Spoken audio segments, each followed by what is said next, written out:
తెలంగాణ రాష్ట్ర ప్రజలకు, వృద్ధులకు, వికలాంగులకు, వితంతువులకు తెలంగాణ రాష్ట్ర కాంగ్రెస్ ప్రభుత్వం ఈరోజు అదిరిపోయే శుభవార్తనే తీసుకొని రావడం జరిగింది.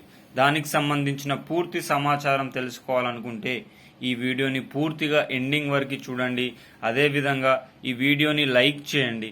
మీరు లైక్ చేయడం వల్ల తెలంగాణలో ఆసరా పింఛన్ల కోసం వేచి చూస్తున్న వృద్ధులు, వికలాంగులు, వితంతువులకు చేరవేసిన వారు అవుతారు. అదేవిధంగా మిత్రులారా, మన ఛానల్ని సబ్స్క్రైబ్ చేసుకోండి. సబ్స్క్రైబ్ చేసుకోవడం వల్ల తెలంగాణ రాష్ట్ర ప్రభుత్వం కానీ, ఆంధ్రప్రదేశ్ రాష్ట్ర ప్రభుత్వం కానీ, అదేవిధంగా కేంద్ర ప్రభుత్వం కానీ ప్రవేశపెట్టే ప్రజా సంక్షేమ పథకాలను ఎప్పటికప్పుడు సమయానుసారంగా, నిర్దిష్టానుసారంగా మీ ముందుకు తీసుకువచ్చే అవకాశం అయితే ఉంటుంది. మిత్రులారా, ఈరోజు మనం ఈ టాపిక్లో ఏప్రిల్ నెల ఆసరా పింఛన్లు ఏప్రిల్ 19 నుండి 4016, 6016 వీరందరికీ రద్దు, ఇంట్లో ఇద్దరికి బ్యాంకుల్లో జమ. ఏప్రిల్ నెల ఆసరా పింఛన్లు ఎందరో వృద్ధులు, వికలాంగులు, వితంతువులు ఏప్రిల్ నెల ఆసరా పింఛన్ల కోసం రేయింబగలు వేచి చూస్తున్న వేళ తెలంగాణ రాష్ట్ర ప్రభుత్వం అదిరిపోయే శుభవార్తను తీసుకొని రావడం జరిగింది. మామూలుగా ఎలక్షన్ కమిషన్ ఆఫ్ ఇండియా ఎన్నికల కోడ్ ఉన్న తరుణంలో ఏప్రిల్ నెల ఆసరా పింఛన్లు వస్తాయా రావా అని సందిగ్ధతకు లోనవుతున్న తరుణంలో ఎలక్షన్ కమిషన్ ఆఫ్ ఇండియా కీలక అప్డేట్ తీసుకొని రావడం జరిగింది. అన్ని నెలల మాదిరిగానే ఏప్రిల్ నెల ఆసరా పింఛన్లు కూడా పంపిణీ ఉంటుంది. ఏప్రిల్ నెల 19వ తారీఖు నుంచి ఏప్రిల్ నెల ఆసరా పింఛన్లు పంపిణీ అయితే జరుగుతుంది.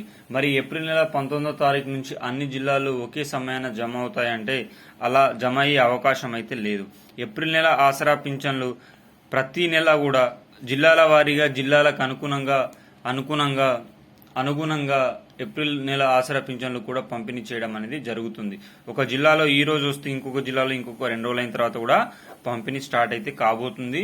రైతన్నలు, అదేవిధంగా ఆసరా పింఛన్ వాహులు ఇదొక శుభవార్త నేను చెప్పుకోవచ్చు. అదేవిధంగా 4016, 6016 రూపాయలు ఇస్తారా అంటే దీనికి సంబంధించిన అప్డేట్ అయితే ఎలాంటిది రాలేదు. అంటే పెరిగిన ఆసరా పింఛన్లు పెంచినామని అలాంటి ఉత్తర్వులు కానీ, అదేవిధంగా జీవోలు కానీ, పెరిగిన ఆసరా పింఛన్లు అంటే కొత్త లిస్టులు కూడా కలిపి పాత లిస్టులు తీసివేసి అలాంటి ఇంకా ఏం జరగలేవు. కాబట్టి ఈ నెలలో కూడా 2016, 4016 రూపాయలే ఇచ్చే అవకాశం అయితే ఎక్కువ మోతాదులో కనిపిస్తూ ఉంది. వీరందరికీ రద్దు.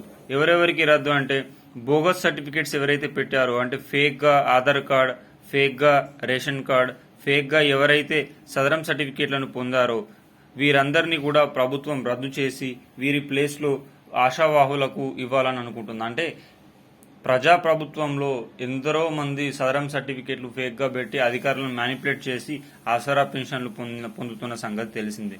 దాని ద్వారా ఎవరైతే తెలంగాణ రాష్ట్రంలో నిజంగా అర్హులుగా ఉన్నారో వాళ్ళందరికీ రావడం లేదనే ఉద్దేశంతో ప్రభుత్వం వారందరినీ రద్దు చేసి కొత్త వారికి కూడా ఇస్తుంది. మరి ఈ ఏప్రిల్ నెల ఆసరా పింఛన్లు బ్యాంకుల్లో జమ అవుతాయంటే లేదు, ప్రతి నెల మాదిరిగానే పోస్ట్ ఆఫీస్లో వెళ్ళి మనం తీసుకోవాలి. ఈ వీడియో నచ్చితే లైక్ చేయండి, కామెంట్ చేయండి, సబ్స్క్రైబ్ చేయండి.